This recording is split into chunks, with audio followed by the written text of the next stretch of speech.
que la protección radiológica es un área de la física cuántica que nos permite estudiar cómo podemos protegernos nosotros como sistemas de entidades biológicas para poder minimizar los riesgos asociados a la exposición de radiaciones, tanto sean ionizantes como no ionizantes. Esta historia, como ustedes bien conocen, empezó a hablarse desde 1800 con los primeros descubrimientos asociados a las cualidades del átomo, la estructura esencial de la materia. Sin embargo, ya en 1860 en adelante se empezó a acelerar e incrementar los conocimientos asociados a la física cuántica, principalmente por los grandes exponentes científicos que ustedes ya conocen: Thomson, Rutherford, Bohr, Troy, Heisenberg, Chadwick, Einstein, Curie, entre otros científicos que ya desde el año 1900 a 1935 promulgaron hitos relevantes asociados a la física nuclear. Dentro de ellos tenemos Röntgen, quien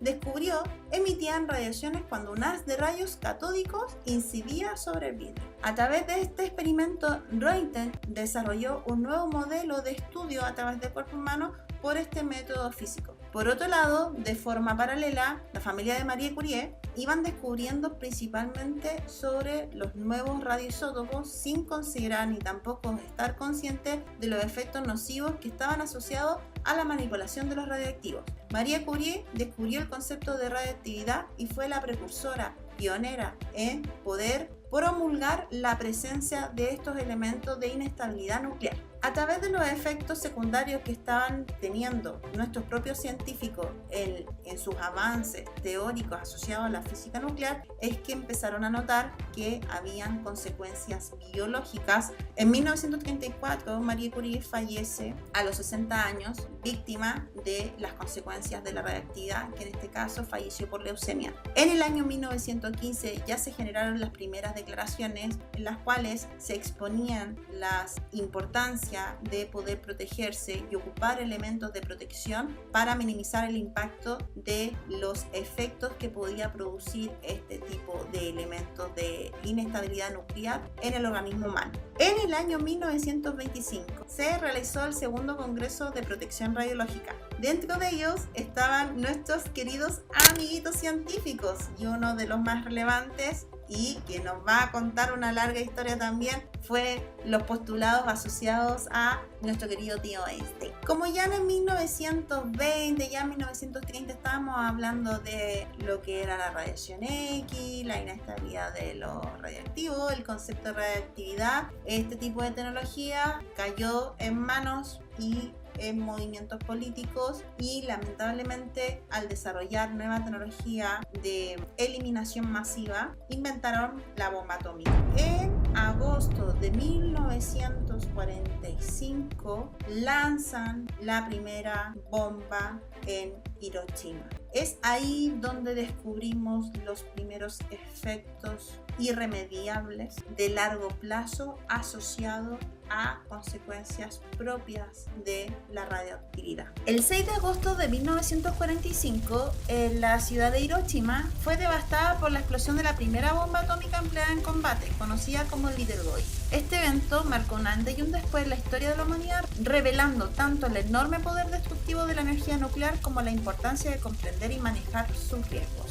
La bomba Little Boy tenía uranio 235 y generó una explosión equivalente a 15 kilotones de dinamita. Al detonar a 580 metros sobre la ciudad, liberó tres tipos principales de energía: calor extremo, una onda expansiva masiva y radiación ionizante. La explosión inicial destruyó un 70% de la infraestructura de la ciudad y causó la muerte de más de 70.000 personas de forma casi inmediata. En los meses y años posteriores, decenas de miles de personas sucumbieron a los efectos de la radiación, como quemaduras, enfermedades por radiación y finalmente los impactos de los efectos radiobiológicos se dieron como las primeras consecuencias de la bomba por la explosión masiva que provocó. El desastre de Hiroshima sentó las bases para comprender mejor los peligros de la radiación y la necesidad de desarrollar sistemas efectivos de protección radiológica. Dentro de los criterios que se aprendieron fueron las comprensiones de los límites de las dosis, que a través de este evento pudieron bajar la exposición de operadores asociados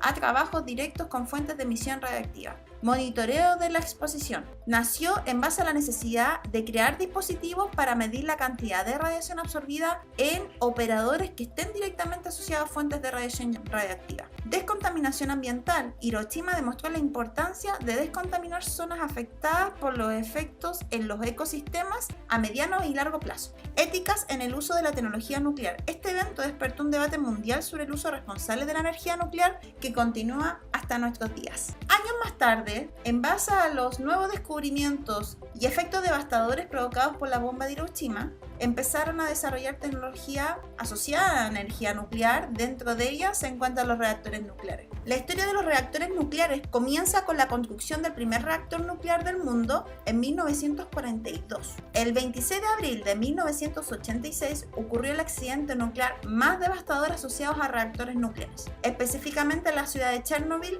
Ucrania. La explosión del reactor 4 liberó enormes cantidades de material radiactivo a la atmósfera, afectando a millones de personas y transformando para siempre la percepción de la energía nuclear. El accidente de Chernobyl ocurrió durante una prueba de seguridad. El reactor 4, de diseño específico, tenía un defecto inherente: era inestable a baja potencia. Durante la prueba se presentaron errores humanos y fallos asociados directamente al diseño mismo del reactor, provocando un aumento incontrolado de la potencia que culminó finalmente en una explosión. La explosión destruyó el reactor casi en su totalidad y liberó una mezcla letal de isótopos radiactivos, dentro de ellos el cesio 137, yodo 131 y estroncio 90, que se dispersaron por toda Europa. Además, las llamas del grafito que estaban en el núcleo del reactor continuaron ardiendo durante días, intensificando la liberación de radiactividad al medio ambiente. Este desastre expuso a millones de personas, provocando además una nube radiactiva que se propagó en un porcentaje importante de superficie mundial. Los efectos dañinos biológicos asociados a la exposición de la liberación del material radiactivo incidió en que se categorizaran los niveles de lesiones asociados al nivel de exposición a esta radioactividad. La primera de ellas son aquellas personas que estuvieron directamente en el epicentro de emisión de radioactividad, que fueron los operadores del reactor nuclear, bomberos, instituciones de emergencia como la actividad militar que estuvo inmersa en las primeras horas del desastre. Estas personas recibieron dosis de radiación equivalente a miles de veces de los niveles que ya se consideraban seguros para esa fecha. Muchos de ellos desarrollaron el síndrome agudo por radiación, que conllevó a muertes casi inmediatas. El segundo grupo afectado es la población cercana al epicentro de la explosión, en el cual fueron evacuados muchas horas después de la explosión, pero que de alguna otra forma estuvieron expuestos a la radiación y a las partículas radiactivas en el ambiente, provocando no solamente lesiones agudas, sino que además condiciones crónicas y finalmente el ecosistema, que se vio afectado inevitablemente, provocando alteración a largo plazo en la flora y fauna local. Una de las lecciones de mayor importancia es la educación y concienciación pública de este tipo de información y el entrenamiento continuo de los operadores que están en un flujograma de trabajo asociado a manipulación de fuentes de emisión radiactiva. Hoy en día, el reactor nuclear se encuentra completamente blindado con plomo para minimizar la exposición de agentes radiactivos que quedaron como desechos locales posterior a la explosión.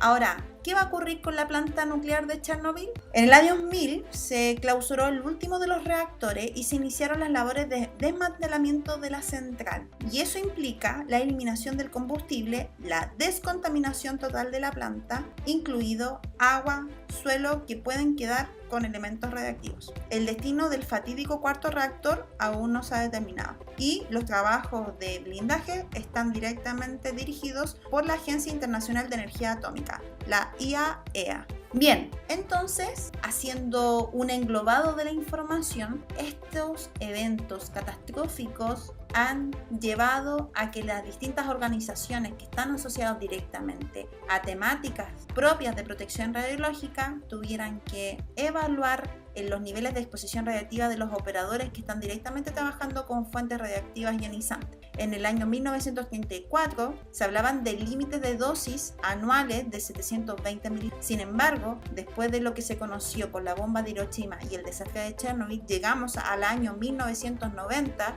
con un nivel de dosificación anual para operadores que no supera los 20 miligramos. Dado que estos antecedentes históricos, empezaron a crearse diversas organizaciones que hoy en día cumplen funciones fundamentales en recomendaciones, protocolos, difusión de la información asociada a la manipulación de fuentes de radiactivas ionizantes. Entonces, en base a que ya existen organizaciones internacionales que están regulando el sistema de protección radiológica, hay algo que tienen en común y que nacen desde los principios de los fundamentos físicos de la energía nuclear, que es el marco de protección radiológica. El objetivo primario de la protección radiológica es proporcionar estándares apropiados para las personas y operadores que se exponen a fuentes de emisión de radiación sin poner en desmedro el efecto beneficioso de utilizar este tipo de radiación para fines médicos, industriales o entre otras. Dentro de este criterio de protección radiológica existe un concepto que se llama ALARA. ¿Qué es ALARA? ALARA es un principio de protección radiológica que significa tan bajo como sea razonablemente posible. Se trata de una filosofía que busca reducir la exposición a la radiación, sea de fuente natural o artificial,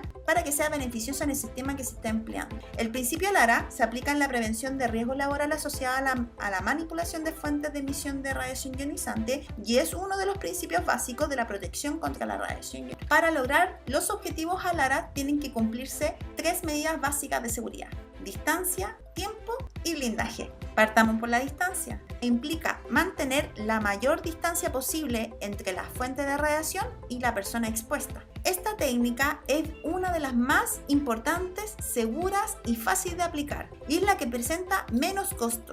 En este punto particular se cumple un principio que es la ley del cuadrado inverso a la distancia. ¿Qué dice esta ley? Dice que si se conoce la intensidad de la dosis de un punto determinado, esta irá disminuyendo según el cuadrado inverso de la distancia. En ese sentido, desde una expresión matemática, se demuestra que al duplicar la distancia desde la fuente emisora, se reduce la dosis de exposición a la cuarta parte con relación al punto inicial de fuente de emisión de radiación. Otro de los criterios de medidas de seguridad básica en protección radiológica es el tiempo. Mientras menor tiempo de exposición esté, menor va a ser la probabilidad de que tenga efectos nocivos biológicos. Y finalmente el blindaje, que mientras mayor blindaje presente, de acuerdo al tipo de radiación en la cual me encuentre expuesto, menor va a ser la probabilidad de penetración de la radiación en mi sistema biológico. Hay varios tipos de sistemas de blindaje. Tenemos dentro de ellos todo lo que están asociados de base a plomo. La gran mayoría de los sistemas de blindaje para los operadores están fabricados con plomo. El plomo es una lámina que, dependiendo el tipo de radiación y el tiempo de exposición, se va a calcular el grosor determinado de lámina de plomo para poder crear estos elementos de protección personal. Dentro de ellos tenemos el collar tiroideo, el delantal plomado, la pechera plomada, los lentes, guantes, que hoy en día los ocupamos tanto en equipamientos de primera categoría como en equipamientos de segunda categoría de emisión de radiación ionizante, que vamos a hablar más adelante. Bien, ahora que hemos hablado respecto a las fuentes de emisión de radiación, los tipos de radiación, cómo interactúa con la materia y qué criterios de seguridad tenemos que tener, al menos desde las recomendaciones internacionales, podemos hablar de las magnitudes y unidades radiológicas. Vamos a conversar rápidamente de estos conceptos, los cuales van a profundizar en el curso de protección radiológica. Dentro de ellas tenemos la dosis absorbida. Refleja la cantidad de energía absorbida dada una exposición a radiación por unidad de masa o volumen de sustancia irradiada. Esta unidad depende únicamente de la cantidad de energía absorbida por la materia en cuestión y no por el tipo de radiación ni de la naturaleza de esta, por lo que está definida para todo tipo de radiación y medio absorbente. La unidad de sistema internacional que se emplea es Gray. La dosis equivalente se define a partir de la dosis absorbida, pero teniendo en cuenta algunos factores que intervienen en efectos biológicos por radiación, dado principalmente por la calidad de la radiación.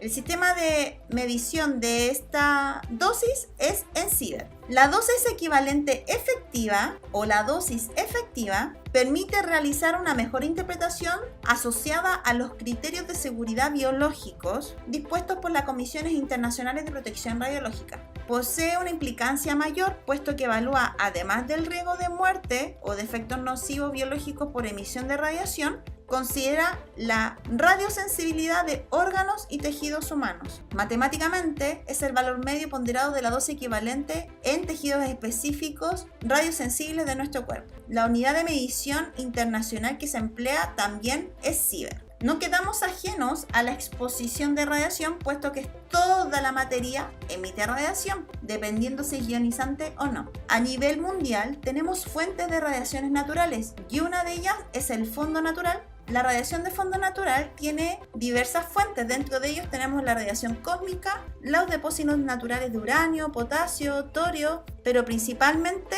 estamos expuestos por radón. Habitualmente, lo que recibimos del fondo natural rondea entre 1,5 a 2,4 milisievert por año. De ahí en adelante se va escalando la exposición de acuerdo a las fuentes de emisión de radiación a la que estamos habitualmente expuestos, que es directamente desde el área médica. Hay líneas internacionales como Estados Unidos que por cada examen realizado que sea emitido por una fuente de radiación ionizante se calcula la dosis efectiva y otros aspectos directamente relacionados con la metodología diagnóstica. Sin embargo, estas son estimaciones y no podemos calcular la dosis exacta que recibe cualquier paciente que está expuesto a exámenes asociados a emisión de radiación ionizante. También tenemos que considerar, dentro de los criterios de seguridad y protección radiológica, son los grupos de riesgo a quienes tenemos que poner mayor foco de atención. Estos grupos son mujeres en edad fértil, mujeres embarazadas, pacientes pediátricos, neonatos pediátricos y adultos de tercera edad, nuestros queridos abuelitos. Bien, considerar que los pacientes pediátricos y las mujeres que se encuentran embarazadas, o el feto específicamente, tienen una mayor probabilidad de efectos nocivos biológicos dado la incrementación mitótica propio del crecimiento de este tipo de pacientes. Además, en conjunto con algunos otros factores metabólicos como la condición activa de la hormona crecimiento, puede generar que bajo las exposiciones continuas o pasando umbrales establecidos y seguros para nuestros pacientes, pueden ocasionar mutaciones o en consecuencias enfermedades agudas, subagudas o en su defecto crónica como la manifestación de cáncer asociado a emisión de radiación. A medida que los pacientes van creciendo, mientras mayor sea el rango etario de mi paciente, las probabilidades de radiosensibilidad tienden a disminuir. En el caso de las mujeres en edad fértil, hablamos específicamente a la protección de los óvulos. Recuerden que los óvulos se generan a nivel gestacional y son células que las mujeres guardamos durante toda nuestra vida. Por lo tanto, los óvulos son una de las pocas células que están en exposición continua a fuentes externas corpóreas. La exposición exacerbada de umbrales conocidos de radiación también podrían ocasionar alteraciones y mutaciones en el material genético que pueden conllevar a gestar fetos con malformaciones asociadas directamente a estos principios patológicos. En el caso de los pacientes de la tercera edad, dada su longevidad y la baja producción mitótica y regeneración celular, conlleva a un metabolismo más lento, provocando que cualquier lesión molecular o biológica, el cuerpo no tenga la rapidez suficiente a remediar factores de mutación genética que en un paciente adulto joven se podrían lograr. En base a estos criterios, podemos entender que los efectos biológicos asociados a la exposición a radiación ionizante se pueden clasificar de dos tipos: los efectos determinísticos y efectos estocásticos. Los efectos determinísticos son aquellas secuelas biológicas directas o indirectas que se categorizan con un umbral de dosis establecida, entendiendo que desde ese umbral conocido a superior o sea, mientras se mantenga o supere un umbral de dosis conocida, las probabilidades de generar enfermedades agudas o crónicas asociadas a exposición de radiación ionizante son mayores, mientras que los efectos estocásticos son aquellas enfermedades asociadas a exposición de radiación nuclear en la cual no se conoce un umbral establecido. Eso quiere decir que la exposición puede ser muy baja o puede ser muy alta y generar los mismos efectos nocivos biológicos, tanto directos como indirectos. Se entiende que a mayor tiempo, a menor distancia y menor blindaje estemos expuestos, en base a los efectos estocásticos, las probabilidades de generar efectos nocivos son mayores. Las secuelas por lesiones y enfermedades asociadas a fuentes de emisión de radiación son, en la gran mayoría de los casos, enfermedades irreversibles, en el cual las lesiones que pueden ser nocivas e inclusive pueden generar un peligro tanto para la persona afectada como las personas del área de salud que van a atender al paciente, tal cual se vieron enfrentado el personal de salud que atendió a los primeros lesionados posterior a la explosión de Chernobyl. Ahora bien, ya entendemos todo el concepto de física, de dónde vienen las radiaciones, cómo interactúan los distintos tipos de radiaciones, cómo intervienen en la materia, cómo podemos proteger y quiénes guían las recomendaciones de protección radiológica. Podemos recién hablar de lo que es imagenología. ¿Qué es imagenología? La imagenología es el campo de la medicina que está encargado de los procesos de creación de imágenes a través de distintas tecnologías que puedan emitir radiación ionizante o aquellas que no emiten radiación ionizante. La imagenología presenta una serie de técnicas que examinan el cuerpo humano a través de las imágenes. Estos estudios, con base a fundamentos físicos cuánticos, proporcionan un diagnóstico más preciso para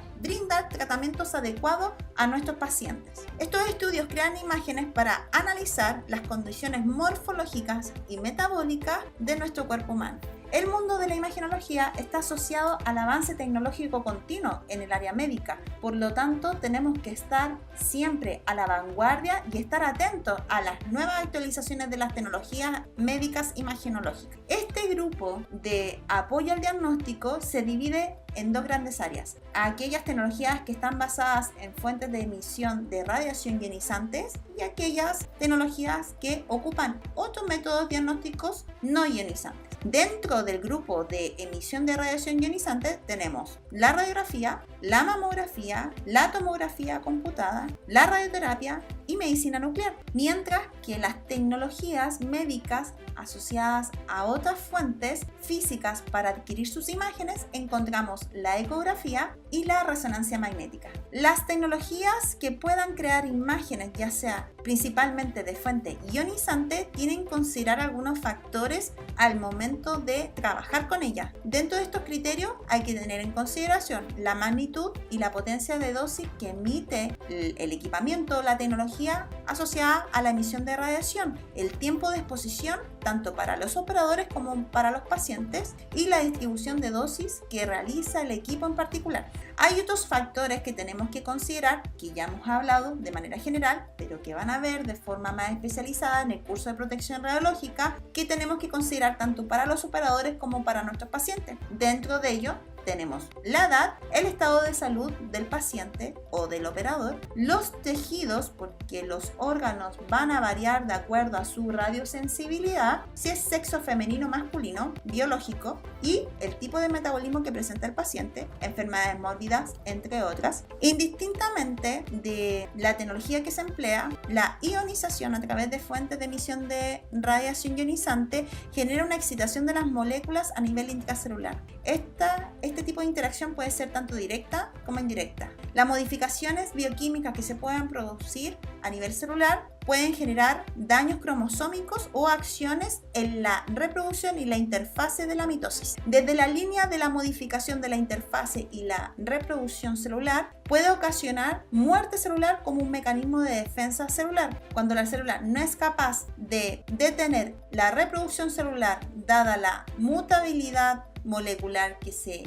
haya generado, puede ocasionar una población celular disfuncional o con sus funciones celulares alteradas al sistema inmerso celular, ocasionando lesiones sistémicas que pueden ser letales o parciales. Por otro lado, tenemos que el daño metabólico, específicamente el daño molecular asociado al metabolismo celular, puede provocar una célula viable pero que se encuentra con sus funciones celulares alteradas. Y esto puede ocasionar efectos genéticos dependiendo del tipo de paciente que está afectando o, consecuentemente, la muerte. Por lo tanto, un componente básico de un programa de protección radiológica involucra vigilancia y control, tanto de nuestros pacientes como de los operadores que van a estar a cargo del equipamiento de emisión de fuentes de radiación. Dentro de ellos también tenemos que vigilar no solamente a las personas que van a estar involucradas, sino que además las áreas de trabajo donde está inmersa la fuente de radiación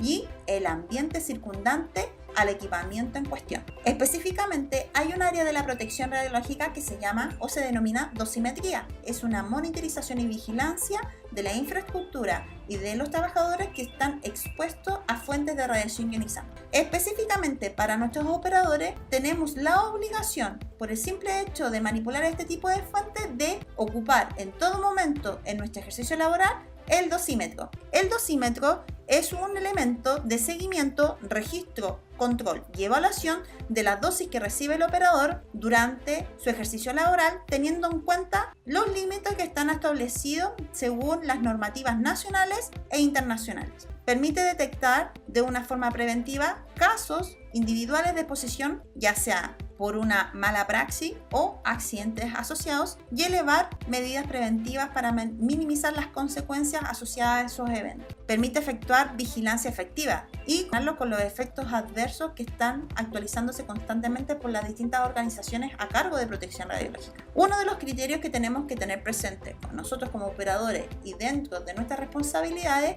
es que el dosímetro es individual e intransferible. Este elemento lo tiene que proporcionar el empleador que está a cargo de la unidad donde se emite la fuente de radiación ionizante y se cambia cada 3 meses en el año, o sea, tienen vigilancia trimestral. Quien está a cargo del reemplazo trimestral de los dosímetros es el oficial de protección radiológica del centro médico donde se estén desempeñando sus labores de operador en imagenología. Bien, ¿tenemos historias en imagenología acá en Chile? La verdad es que sí. De hecho, en el año 1920, 1930, también aquí en Chile se descubrió el rayo después de la publicación de... Esto salió específicamente en 1896 y fue publicado el 27 de marzo del mismo año en el Hospital San Vicente de Paúl, que hoy en día es conocido como el Hospital de la Universidad de Chile. Esta casa matriz fue la precursora de la capacitación de médicos que se fueron especializando en imagenología y que hoy en día tiene una larga y sólida trayectoria en esta área. ¿Hablamos de protección radiológica aquí en Chile? La verdad es que sí. En Chile, desde el año 1978 ya se estaban promulgando por las distintas gubernamentaciones asociadas directamente al ejercicio operacional de emisión de radiación ionizante, en la cual también van directamente relacionadas con las directrices dispuestas por la Comisión Chilena de Energía Nuclear. De hecho, en el año 1978 se crea la Comisión Nacional de Energía Nuclear y en el año 2009 se crea el Ministerio de Energía, donde hoy en día se regulan todas las directrices asociadas a esta área. Uno de los reglamentos de protección radiológica que nos rige a nosotros como operadores de fuentes de radiación ionizante es el decreto 133, que fue promulgado en 1984, que establece las pautas de requisitos para la autorización sanitaria de establecimientos donde se empleen y se manipulen radiaciones ionizantes. Además, por el hecho de ser operadores de fuentes de emisión de radiación ionizante, estamos obligados a través del curso de protección radiológica, que tiene un número de horas teóricas establecidos por la Comisión Chilena de Energía Nuclear, para poder optar a una licencia, tal cual como la licencia para conducir, pero en el caso de nosotros para poder manipular fuentes de radiación ionizante. En este contexto, cada 2 años, todos los operadores que ya han realizado el curso a través del historial de dosimetría, que lo emite el Instituto de Salud Pública, podemos renovar nuestra licencia de operaciones para estar al día con nuestra documentación obligatoria de ejercicio laboral clínico. Las organizaciones que regulan la manipulación, control, vigilancia del trabajo directo con fuentes de radiaciones ionizantes acá en Chile son la Comisión Chilena de Energía Nuclear, la Sociedad Chilena de Protección Radiológica, la CEREMI, el Ministerio de Energía, el Instituto de Salud Pública y el Ministerio de Salud. El reactor nuclear más conocido a nivel nacional es el que se encuentra en La Reina, en donde sus funciones principales es generar radioisótopos artificiales y la fragmentación de radioisótopos que están concentrados en el núcleo del reactor. Este reactor abastece a un porcentaje importante de unidades de emisión de operaciones de primera categoría.